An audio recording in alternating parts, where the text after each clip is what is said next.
The Adventures of Sherlock Holmes, by Sir Arthur Conan Doyle. Adventure 10. The Adventure of the Noble Bachelor. The Lord St. Simon marriage, and its curious termination, have long ceased to be a subject of interest in those exalted circles in which the unfortunate bridegroom moves, and their more piquant details have drawn the gossips away from this 4-year-old drama. As I have reason to believe, however, that the full facts have never been revealed to the general public, and as my friend Sherlock Holmes had a considerable share in clearing the matter up, I feel that no memoir of him would be complete without some little sketch of this remarkable episode. It was a few weeks before my own marriage, during the days when I was still sharing rooms with Holmes in Baker Street, that he came home from an afternoon stroll to find a letter on the table waiting for him. I had remained indoors all day, for the weather had taken a sudden turn to rain, with high autumnal winds, and the Jezeel bullet which I had brought back in one of my limbs as a relic of my Afghan campaign throbbed with dull persistence. With my body in one easy chair and my legs upon another, I had surrounded myself with a cloud of newspapers, until at last, saturated with the news of the day, I tossed them all aside and lay listless, watching the huge crest and monogram upon the envelope upon the table, and wondering lazily who my friend's noble correspondent could be. "Here is a very fashionable epistle," I remarked as he entered. "Your morning letters, if I remember right, were from a fishmonger and a tide-waiter." "Yes, my correspondence has certainly the charm of variety," he answered, smiling, "and the humbler are usually the more interesting. This looks like one of those unwelcome social summonses which call upon a man either to be bored or to lie." He broke the seal and glanced over the contents. "Oh, come, it may prove to be something of interest after all." "Not social, then?" "No, distinctly professional." "And from a noble client?" "One of the highest in England." "My dear fellow, I congratulate you." "I assure you, Watson, without affectation, that the status of my client is a matter of less moment to me than the interest of his case. It is just possible, however, that also may not be wanting in this new investigation. You have been reading the papers diligently of late, have you not?" "It looks like it," said I, ruefully, pointing to a huge bundle in the corner. "I have had nothing else to do." "It is fortunate, for you will perhaps be able to post me up. I read nothing except the criminal news and the agony column. The latter is always instructive. But if you have followed recent events so closely, you must have read about Lord St. Simon and his wedding?" "Oh, yes, with the deepest interest." "That is well. The letter which I hold in my hand is from Lord St. Simon. I will read it to you, and in return you must turn over these papers and let me have whatever bears upon the matter. This is what he says: "My dear Mr. Sherlock Holmes, Lord Backwater tells me that I may place implicit reliance upon your judgment and discretion. I have determined, therefore, to call upon you and to consult you in reference to the very painful event which has occurred in connection with my wedding. Mr. Lestrade, of Scotland Yard, is acting already in the matter, but he assures me that he sees no objection to your cooperation, and that he even thinks that it might be of some assistance. I will call at 4 o'clock in the afternoon, and should you have any other engagement at that time, I hope that you will postpone it, as this matter is of paramount importance. Yours faithfully, St. Simon." It is dated from Grosvenor Mansions, written with a quill pen, and the noble lord has had the misfortune to get a smear of ink upon the outer side of his right little finger," remarked Holmes as he folded up the epistle. "He says 4 o'clock. It is 3 now. He will be here in an hour." "Then I have just time, with your assistance, to get clear upon the subject. Turn over those papers and arrange the extracts in their order of time, while I take a glance as to who our client is." He picked a red-covered volume from a line of books of reference beside the mantelpiece. "Here he is," said he, sitting down and flattening out upon his knee. "Lord Robert Walsingham de Vere St. Simon, second son of the Duke of Balmoral. Arms, azure, 3 caltrops in chief over a fess sable. Born in 1846. He's 41 years of age, which is mature for marriage. Was Under-Secretary for the Colonies in a late administration. The Duke, his father, was at one time Secretary for Foreign Affairs. They inherit Plantagenet blood by direct descent, and Tudor on the distaff side. Ha! Well, there is nothing very instructive in all this. I think that I must turn to you, Watson, for something more solid." "I have very little difficulty in finding what I want," said I, "for the facts are quite recent, and the matter struck me as remarkable. I feared to refer them to you, however, as I knew that you had an inquiry on hand, and that you disliked the intrusion of other matters." "Oh, you mean the little problem of the Grosvenor Square furniture van. That is quite cleared up now, though indeed it was obvious from the first. Pray give me the results of your newspaper selections." "Here is the first notice which I can find. It is in the personal column of the Morning Post, and dates, as you see, some weeks back.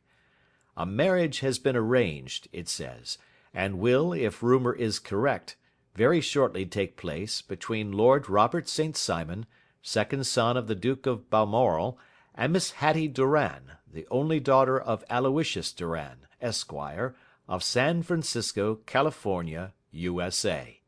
That is all." "Terse and to the point," remarked Holmes, stretching his long thin legs towards the fire. "There was a paragraph amplifying this in one of the society papers of the same week. Ah, here it is. There will soon be a call for protection in the marriage market, for the present free trade principle appears to tell heavily against our home product. One by one the management of the noble houses of Great Britain is passing into the hands of our fair cousins from across the Atlantic. An important addition has been made during the last week to the list of the prizes which have been borne away by these charming invaders. Lord St. Simon, who has shown himself for over 20 years proof against the little god's arrows, has now definitely announced his approaching marriage with Miss Hatty Doran, the fascinating daughter of a California millionaire. Miss Doran, whose graceful figure and striking face attracted much attention at the Westbury House festivities, is an only child, and is currently reported that her dowry will run to considerably over the 6 figures, with expectancies for the future. As it is an open secret that the Duke of Balmoral has been compelled to sell his pictures within the last few years, and as Lord St. Simon has no property of his own save the small estate of Birchmoor, it is obvious that the Californian heiress is not the only gainer by an alliance which will enable her to make the easy and common transition from a Republican lady to a British peeress. "Anything else?" asked Holmes, yawning.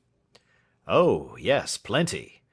Then there is another note in the Morning Post to say that the marriage would be an absolutely quiet one, that it would be at St. George's, Hanover Square, that only half a dozen intimate friends would be invited, and that the party would return to the furnished house at Lancaster Gate which has been taken by Mr. Aloysius Doran.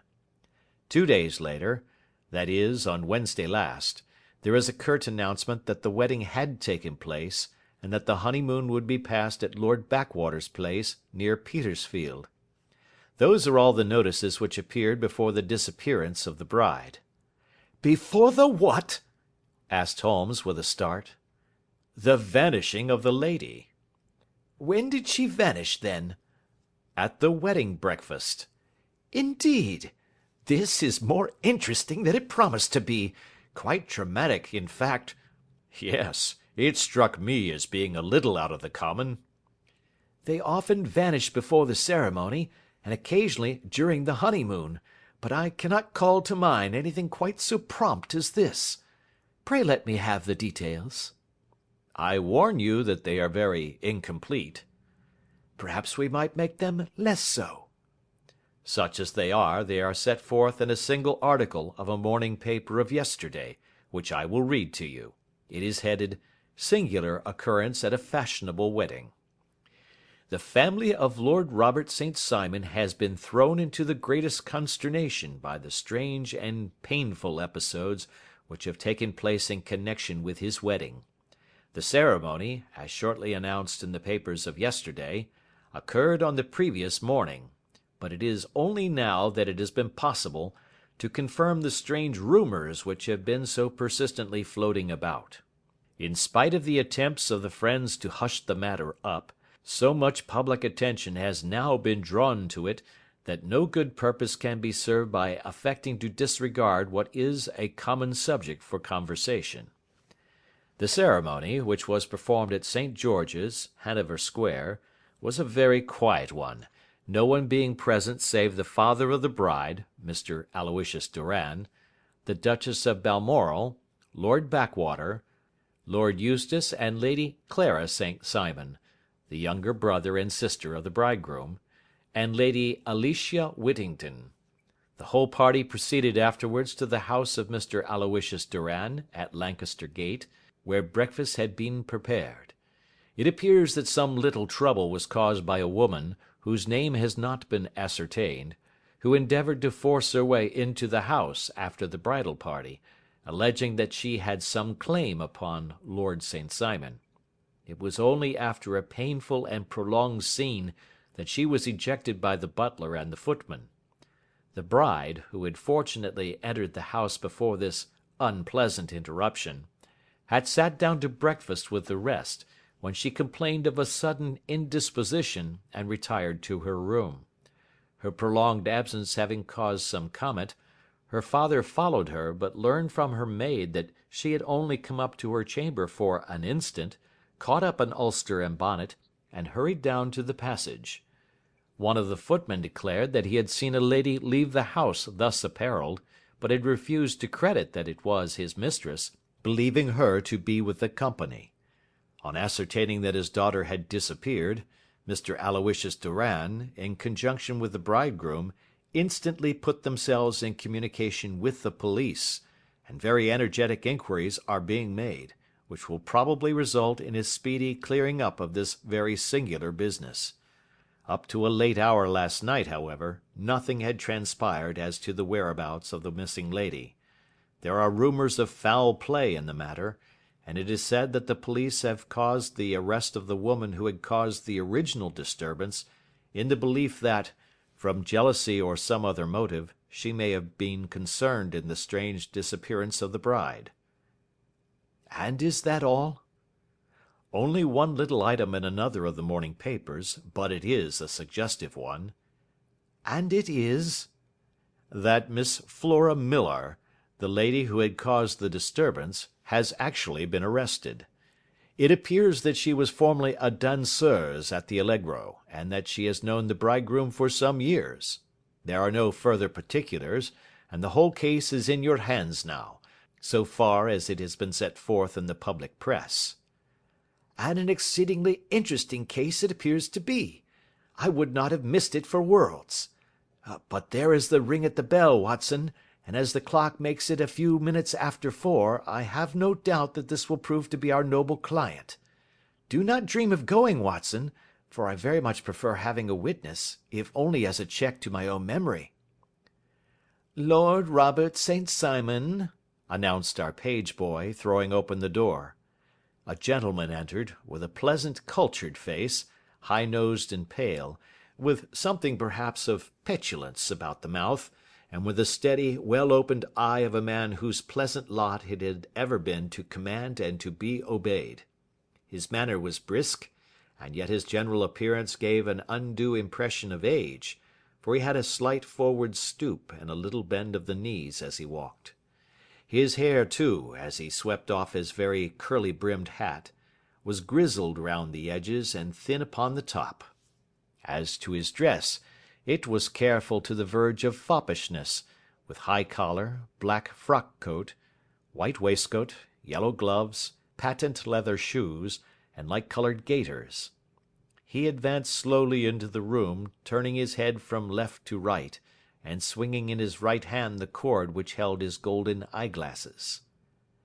"Good day, Lord St. Simon," said Holmes, rising and bowing.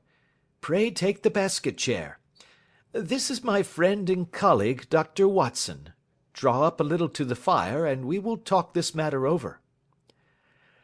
"A most painful matter to me, as you might most readily imagine, Mr. Holmes. I have been cut to the quick.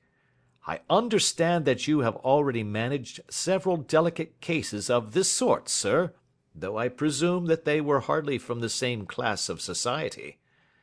"No, I am descending." "I beg pardon?" "My last client of the sort was a king." "Oh, really? I had no idea. And which king?" "The king of Scandinavia." "What? Had he lost his wife?" "You can understand," said Holmes suavely, "that I extend to the affairs of my other clients the same secrecy which I promise to you in yours." "Of course. Very right. Very right. I'm sure I beg pardon. As to my own case, I am ready to give you any information which may assist you in forming an opinion." "Thank you. I have already learned all that is in the public prints, nothing more. I presume that I may take it as correct, this article, for example, as to the disappearance of the bride?" Lord St. Simon glanced over it. "Yes, it is correct, as far as it goes." "But it needs a great deal of supplementing before anyone could offer an opinion. I think that I may arrive at my facts most directly by questioning you." "Pray do so." "When did you first meet Miss Hatty Doran?" "In San Francisco, a year ago." "You were travelling in the States?" "Yes." "Did you become engaged then?"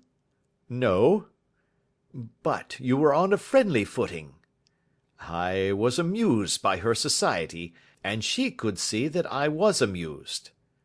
"Her father is very rich?" "He is said to be the richest man on the Pacific slope."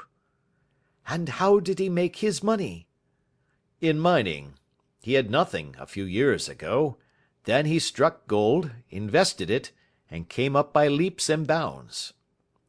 "Now, what is your own impression as to the young lady's, your wife's, character?" The nobleman swung his glasses a little faster and stared down into the fire. "You see, Mr. Holmes," said he, "my wife was 20 before her father became a rich man. During that time she ran free in a mining camp, and wandered through woods or mountains, so that her education has come from nature rather than from the schoolmaster.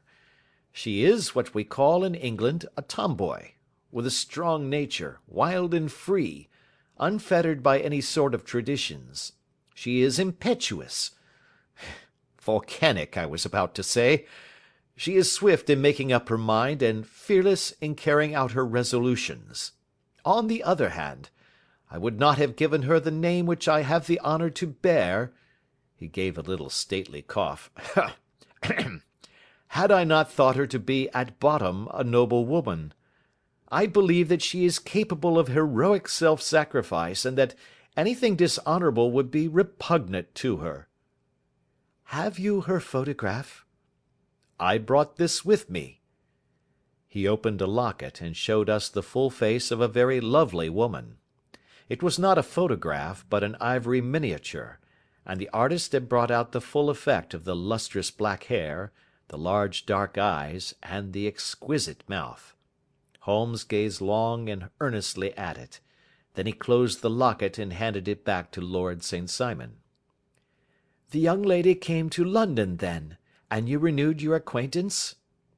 "Yes, her father brought her over for this last London season. I met her several times, became engaged to her, and have now married her." "She brought, I understand, a considerable dowry?" "A fair dowry. Not more than is usual in my family." "And this, of course, remains to you, since the marriage is a fait accompli?"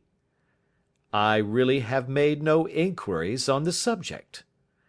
Very naturally not. Did you see Miss Doran on the day before the wedding?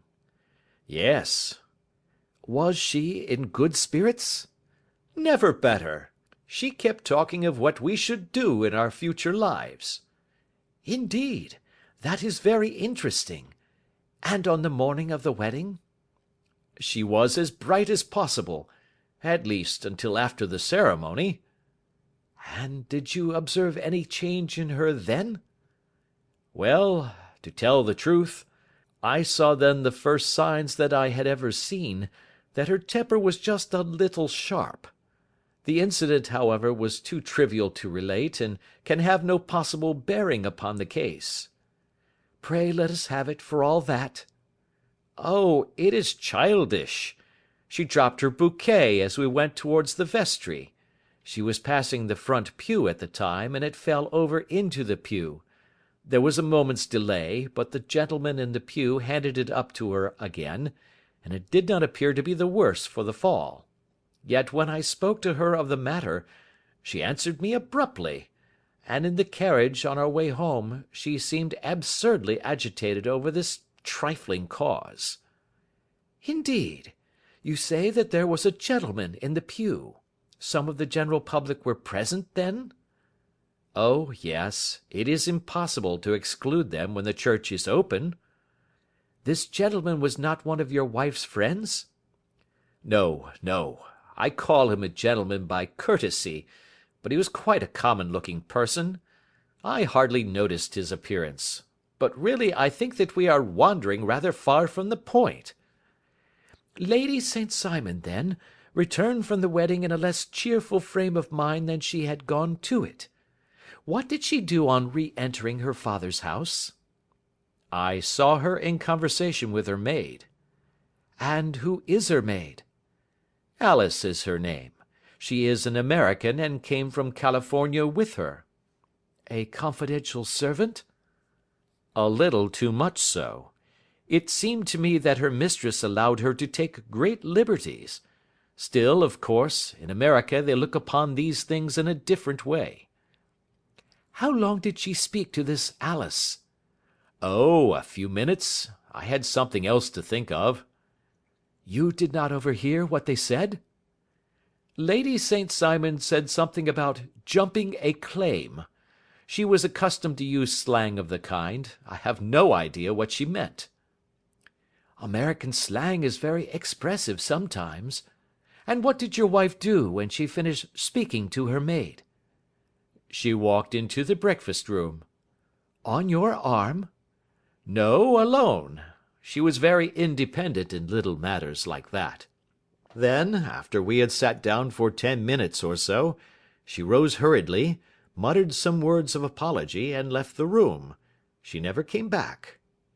But this maid, Alice, as I understand, deposes that she went to her room, covered her bride's dress with a long ulster, put on a bonnet, and went out. Quite so.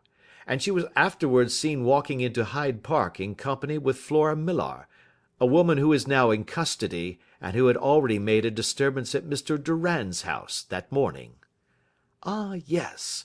I should like a few particulars as to this young lady, and your relations to her. Lord St. Simon shrugged his shoulders and raised his eyebrows.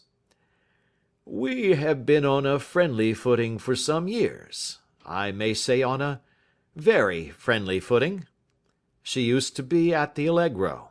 I have not treated her ungenerously, and she had no just cause of complaint against me, but you know what women are, Mr. Holmes.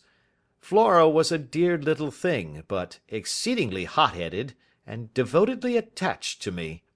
She wrote me dreadful letters when she heard that I was about to be married, and, to tell the truth, the reason why I had the marriage celebrated so quietly was that I feared lest there might be a scandal in the church. She came to Mr. Doran's door just after we returned, and she endeavoured to push her way in, uttering very abusive expressions towards my wife, and even threatening her, but I had foreseen the possibility of something of the sort, and I had 2 police fellows there in private clothes who soon pushed her out again. She was quiet when she saw that there was no good in making a row." "Did your wife hear all this?" "No, thank goodness, she did not." "And she was seen walking with this very woman afterwards?" "Yes, that is what Mr. Lestrade, of Scotland Yard, looks upon as so serious. It is thought that Flora decoyed my wife out and laid some terrible trap for her." "Well, it is a possible supposition." "You think so, too?" "I did not say a probable one.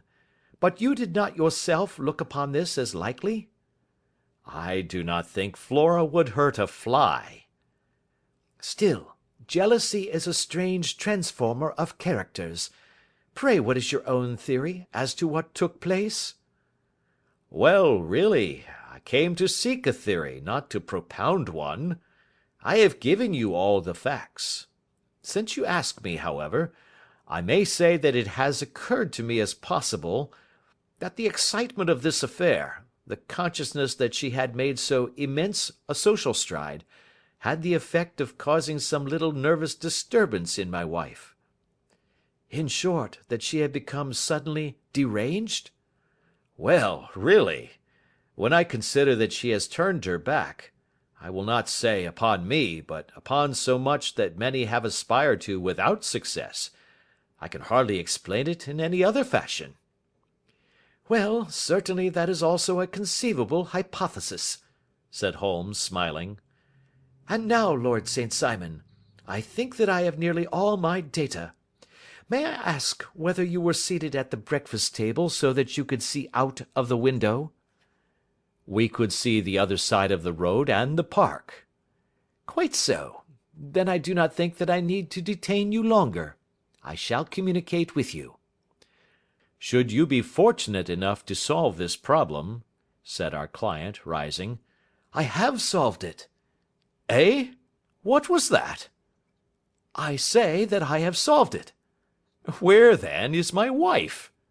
"That is a detail which I shall speedily supply." Lord St. Simon shook his head. "I am afraid that it will take wiser heads than yours or mine," he remarked, and bowing in a stately, old-fashioned manner, he departed. "It is very good of Lord St. Simon to honour my head by putting it on a level with his own," said Sherlock Holmes, laughing. "I think that I shall have a whisky and soda and a cigar after all this cross-questioning. I had formed my conclusions as to the case before our client came into the room." "My dear Holmes!" "I have notes of several similar cases, though none, as I remarked before, which were quite as prompt. My whole examination served to turn my conjecture into a certainty. Circumstantial evidence is occasionally very convincing, as when you find a trout in the milk, to quote Thoreau's example." "But I have heard all that you have heard." "Without, however, the knowledge of pre-existing cases which serves me so well. There was a parallel instance in Aberdeen some years back, and something on very much the same lines at Munich the year after the Franco-Prussian War. It is one of these cases. But hullo, here is Lestrade. Good afternoon, Lestrade. You will find an extra tumbler upon the sideboard, and there are cigars in the box." The official detective was attired in a pea-jacket and cravat, which gave him a decidedly nautical appearance, and he carried a black canvas bag in his hand. With a short greeting he seated himself and lit the cigar which had been offered to him. "What's up, then?" asked Holmes, with a twinkle in his eye. "You look dissatisfied." "And I feel dissatisfied. It is this infernal St. Simon marriage case. I can make neither head nor tail of the business." "Really, you surprise me." "Who ever heard of such a mixed affair? Every clue seems to slip through my fingers. I have been at work upon it all day." "And very wet it seems to have made you," said Holmes, laying his hand upon the arm of the pea-jacket. "Yes, I have been dragging the Serpentine." "In heaven's name, what for?" "In search of the body of Lady St. Simon." Sherlock Holmes leaned back in his chair and laughed heartily. "Have you dragged the basin of Trafalgar Square fountain?" he asked. "Why? What do you mean?" "Because you have just as good a chance of finding this lady in the one as in the other." Lestrade shot an angry glance at my companion. "I suppose you know all about it," he snarled. "Well, I have only just heard the facts, but my mind is made up." "Oh, indeed. Then you think that the Serpentine plays no part in the matter?" "I think it very unlikely." "Then perhaps you will kindly explain how it is that we found this in it?"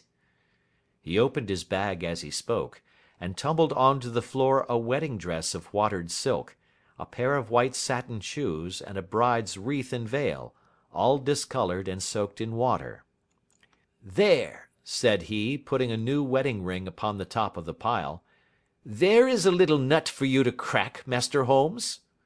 "Oh, indeed!" said my friend, blowing blue rings into the air. "You dragged them from the Serpentine?" "No, they were found floating near the margin by a park keeper. They had been identified as her clothes, and it seemed to me that if the clothes were there, the body would not be far off." "By the same brilliant reasoning, every man's body is to be found in the neighbourhood of his wardrobe. And, pray, what did you hope to arrive at through this?" "At some evidence implicating Flora Millar in the disappearance." "I'm afraid that you will find it difficult." "Are you indeed, now?" cried Lestrade with some bitterness. "I am afraid, Holmes, that you are not very practical with your deductions and your inferences. You have made 2 blunders in as many minutes. This dress does implicate Miss Flora Millar." "And how?" "In the dress is a pocket. In the pocket is a card case. In the card case is a note. And here is the very note." He slapped it down upon the table in front of him. "Listen to this. 'You will see me when all is ready. Come at once. F.H.M.' Now, my theory all along has been that Lady St. Simon was decoyed away by Flora Millar, and that she, with confederates no doubt, was responsible for her disappearance. Here, signed with her initials, is the very note which was no doubt quietly slipped into her hand at the door, and which lured her within their reach." "Very good, Lestrade," said Holmes, laughing. "You really are very fine indeed. Let me see it."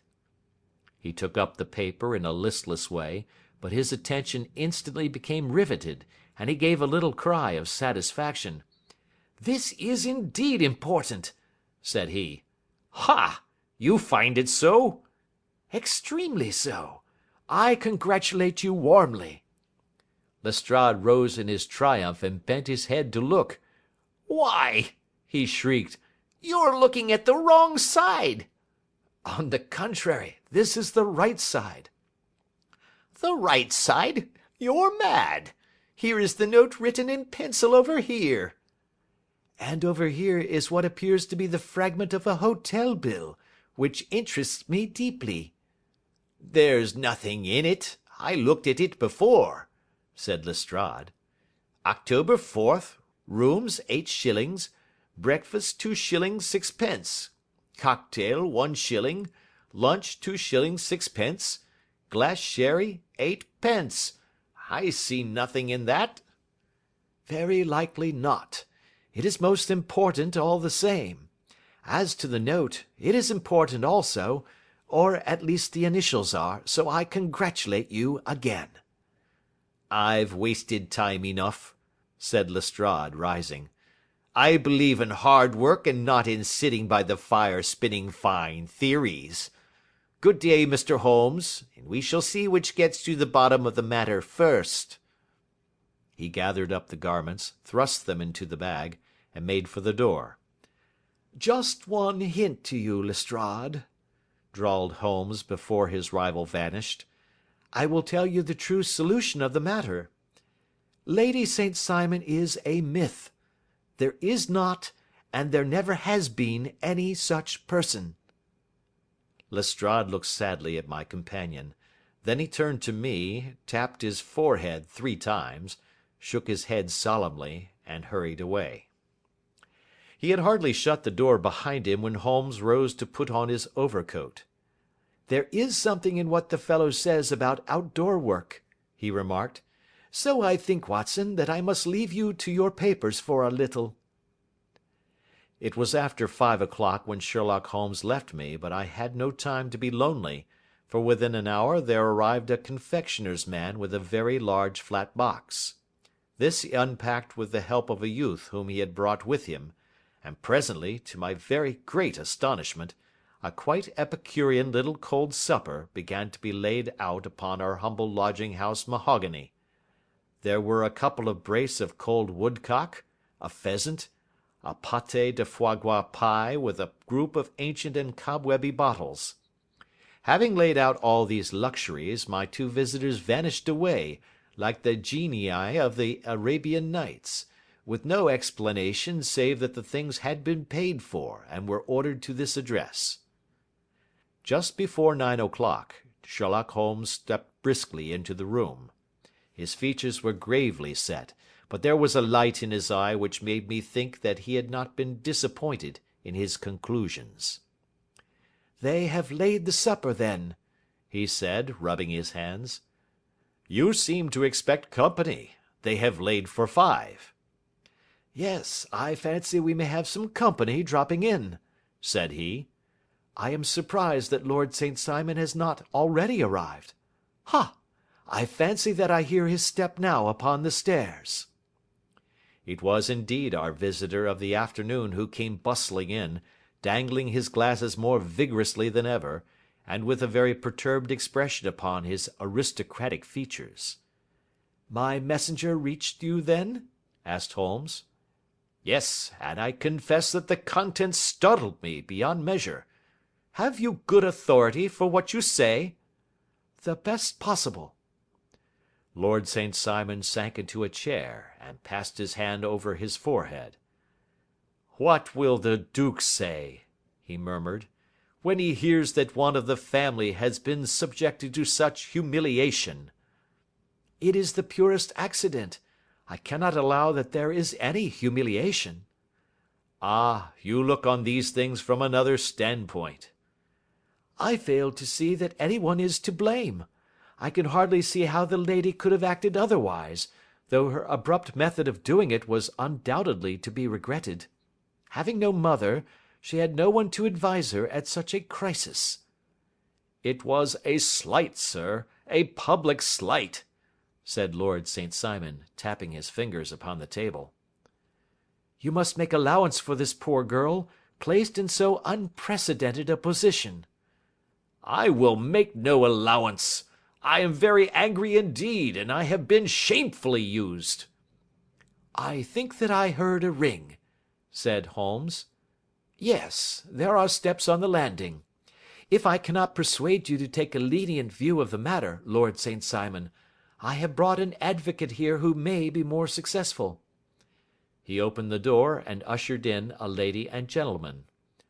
"Lord St. Simon," said he, "allow me to introduce you to Mr. and Mrs. Francis Hay Moulton. The lady, I think, you have already met." At the sight of these newcomers, our client had sprung from his seat and stood very erect, with his eyes cast down and his hand thrust into the breast of his frock coat, a picture of offended dignity. The lady had taken a quick step forward and had held out her hand to him, but he still refused to raise his eyes. It was as well for his resolution, perhaps, for her pleading face was one which it was hard to resist. "You're angry, Robert," said she. "Well, I guess you have every cause to be." "Pray make no apology to me," said Lord St. Simon, bitterly. "Oh, yes, I know that I have treated you real bad and that I should have spoken to you before I went, but I was kind of rattled, and from the time when I saw Frank here again, I just didn't know what I was doing or saying. I only wonder I didn't fall down and do a faint right there before the altar. Perhaps, Mrs. Moulton, you would like my friend and me to leave the room while you explain this matter?" "If I may give an opinion," remarked the strange gentleman, We've just had a little too much secrecy over this business already. For my part, I should like all Europe and America to hear the rights of it."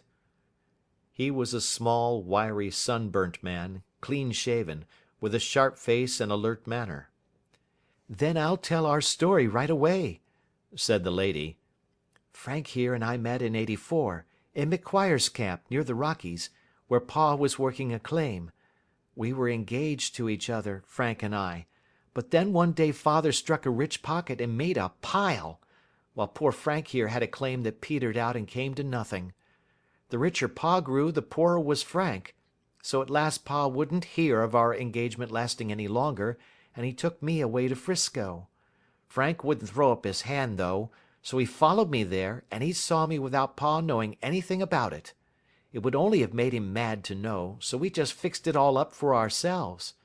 Frank said that he would go and make his pile too, and never come back to claim me until he had as much as Pa.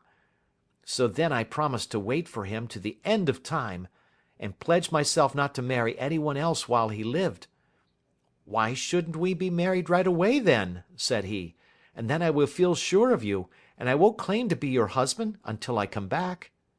Well, we talked it over, and he had fixed it all up so nicely, with a clergyman all ready and waiting, that we just did it right there, and then Frank went off to seek his fortune, and I went back to Pa.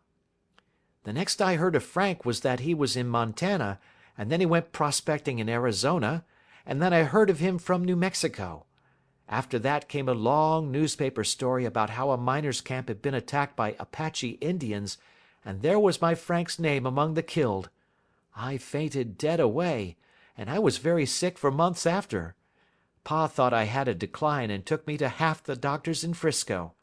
Not a word of news came for a year and more, so that I never doubted that Frank was really dead. Then Lord St. Simon came to 'Frisco, and we came to London, and a marriage was arranged, and Pa was very pleased, but I felt all the time that no man on this earth would ever take the place in my heart that had been given to my poor Frank. Still, if I had married Lord St. Simon, of course I'd have done my duty by him. We can't command our love, but we can our actions. I went to the altar with him with the intention to make him just as good a wife as it was in me to be. But you may imagine what I felt when, just as I came to the altar rails, I glanced back and saw Frank standing and looking at me out of the first pew. I thought it was his ghost at first, but when I looked again, there he was still, with a kind of question in his eyes, as if to ask me whether I was glad or sorry to see him. I wonder I didn't drop. I know that everything was turning round, and the words of the clergyman were just like the buzz of a bee in my ear. I didn't know what to do. Should I stop the service and make a scene in the church? I glanced at him again, and he seemed to know what I was thinking, for he raised his finger to his lips to tell me to be still. Then I saw him scribble on a piece of paper, and I knew that he was writing me a note. As I passed his pew on the way out, I dropped my bouquet over to him, and he slipped the note into my hand when he returned me the flowers. It was only a line asking me to join him when he made the sign to me to do so. Of course I never doubted for a moment that my first duty was now to him, and I determined to do just whatever he might direct. When I got back I told my maid, who had known him in California, and had always been his friend. I ordered her to say nothing but to get a few things packed and my ulster ready.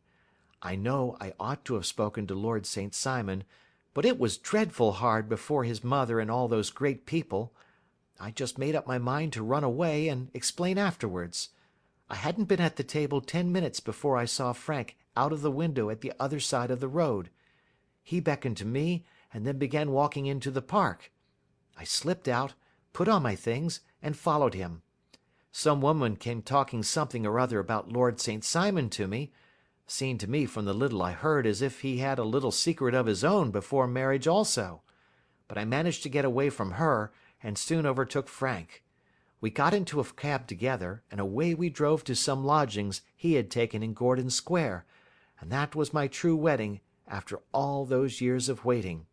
Frank had been a prisoner among the Apaches, had escaped, come on to 'Frisco, found that I had given him up for dead and had gone to England, followed me there, and had come upon me at last on the very morning of my second wedding."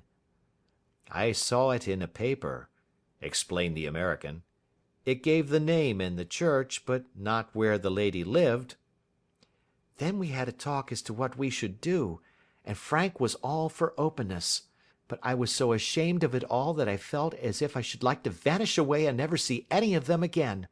Just sending a line to Pa, perhaps, to show him that I was alive. It was awful to me to think of all those lords and ladies sitting round that breakfast table and waiting for me to come back. So Frank took my wedding clothes and things and made a bundle of them, so that I should not be traced, and dropped them away somewhere where no one could find them. It is likely that we should have gone on to Paris tomorrow, only that this good gentleman, Mr. Holmes, came round to us this evening, though how he found us is more than I can think, and he showed us very clearly and kindly that I was wrong and that Frank was right, and that we should be putting ourselves in the wrong if we were so secret. Then he offered to give us a chance of talking to Lord St. Simon alone, and so we came right away round to his rooms at once.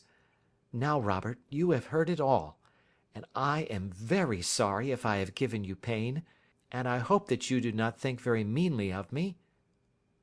Lord St. Simon had by no means relaxed his rigid attitude, but had listened with a frowning brow and a compressed lip to this long narrative.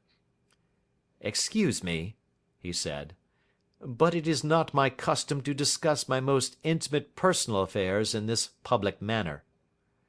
"Then you won't forgive me? You won't shake hands before I go?" "Oh, certainly, if it would give you any pleasure."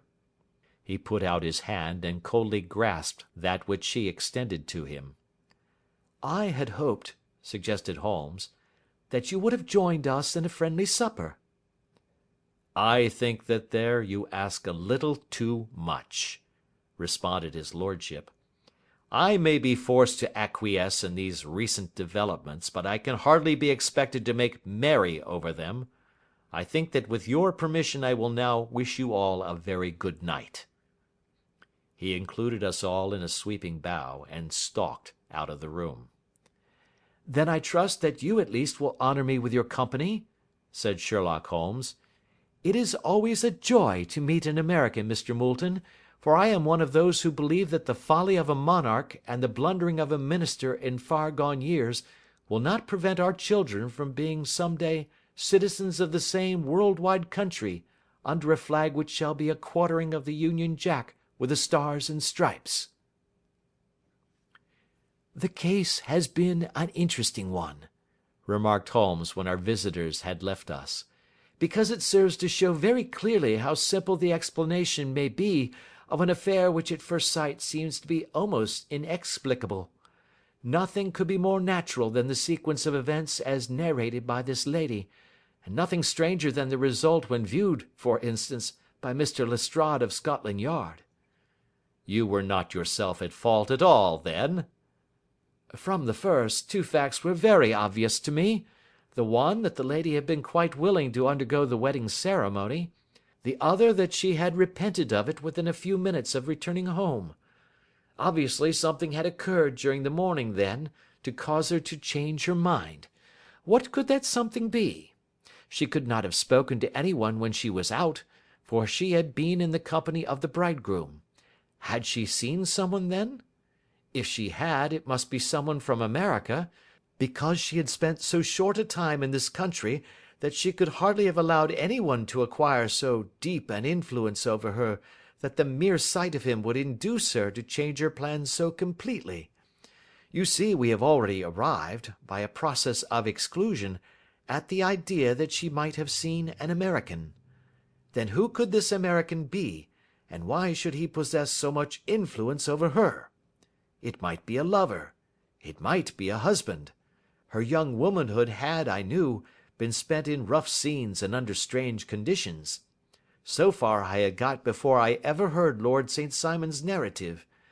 When he told us of a man in a pew, of the change in the bride's manner, of so transparent a device for obtaining a note as the dropping of a bouquet, of her resort to her confidential maid, and of her very significant allusion to claim jumping, which, in miners' parlance, means taking possession of that which another person has a prior claim to.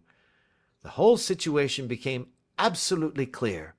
She had gone off with a man, and the man was either a lover or a previous husband, the chances being in favour of the latter. And how in the world did you find them? It might have been difficult, but friend Lestrade held information in his hands the value of which he did not himself know. The initials were, of course, of the highest importance, but more valuable still was it to know that within a week he had settled his bill at one of the most select London hotels. How did you deduce the select? By the select prices. 8 shillings for a bed and 8 pence for a glass of sherry pointed to one of the most expensive hotels. There are not many in London which charge at that rate.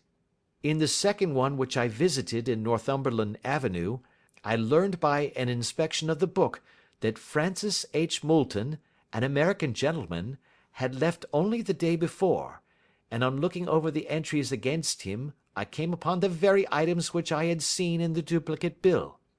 His letters were to be forwarded to 226 Gordon Square, so thither I travelled, and being fortunate enough to find the loving couple at home, I ventured to give them some paternal advice, and to point out to them that it would be better in every way that they should make their position a little clearer both to the general public and to Lord St. Simon in particular.